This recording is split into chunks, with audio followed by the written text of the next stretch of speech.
عقروق انت راح اخليك امين بغداد. يابا انا من زمان احلم بهذا المنصب يابا. اي بس اريدك تسويها زرق ورق مثل دبي، وانت طوطي راح اخليك على التربيه والتعليم. بس انا دكه دبل وكل شيء ما افتهم لا بالقراءه ولا بالكتابه. وانا دازك تمتحن لو تكتب انشاء. انت راح تصير وزير، شغلتك تخمط والعشاء خباز. وانت جاسم قوطيه خليك وزير داخليه. شنو؟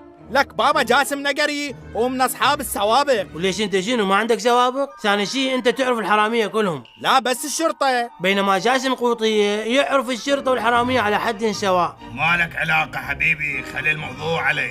اني ودولة رئيس الوزراء اعاهدك ما راح اخلي حرامي قاعد او عاطل عن العمل. وانت كتالوني راح اسافرك برا، تروح الزوبل هناك تفتح لنا حسابات بالبنوك ونحول لك فلوس حتى شنو نضمن مستقبلنا. وانت ابو جشعم قائد العمليات، واريدك تروح تعتقل لي شك واحد بالحكومه والبرلمان السابق والشمره بالسجن، وما يطلع الا يرجع كل الفلوس اللي خمطهن، ومن تاخذهن حولهن كتالوني يسجلهن باسمي. صار سيدي. واني انت امشي اطلع برا. من جابك اصلا؟ طوطي. طوطي؟ ليش جبته؟ لا تقول لي خدت من عنده ورقتين وتريد تنطي وزاره. تكملة عدد شبيك؟ قلت هواية عندنا كراسي وزارات فارغة. هاي انا مفكر بيها. باجي تروح للمصدر مال العماله وتكمل لنا التشكيله الوزاريه وتجيب لنا 300 واحد نقعدهم بالبرلمان شغلتهم بس يتعاركون. ها وحلفهم ما اريد واحد مريض، مو يجي المريض ويسوي عمليات براس الحكومه. وتجيبون السحاره اللي وصلتنا لهنا تخلوها رئيسه مجلس النواب حتى ما تفكر تنقرب علينا.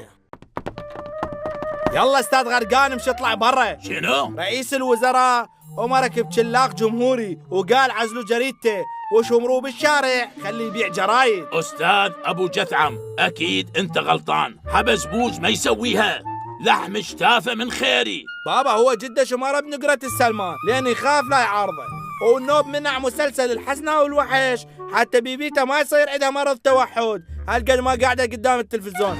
يلا قوم اطلع برا.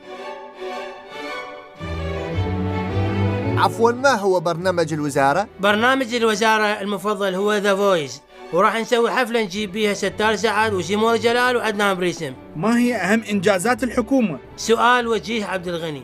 اهم انجازاتنا عزلنا صيدليه سعدد الحقنه وسحبنا شهادته وخليناه يبيع دواء على الرصيف. وماذا عن السياسة الخارجية؟ تحسين بن جليل تحسين العلاقات الخارجية مع دول الجوار، وبالفعل باشرنا بتبادل الزيارات، والبارحة زرت أبو غريب، واليوم عندنا وفد من الدولاعي. سمعنا عن تحالف جديد مع الدول المعادية لأمريكا.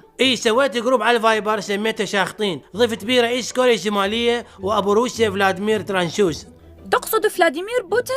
نفس الشيء، احنا ما عندنا تفرقة طائفية، وشك واحد ضد امريكا راح ادعوه بجروب شاخطين، لان عندنا خطة سرية راح نحتل امريكا.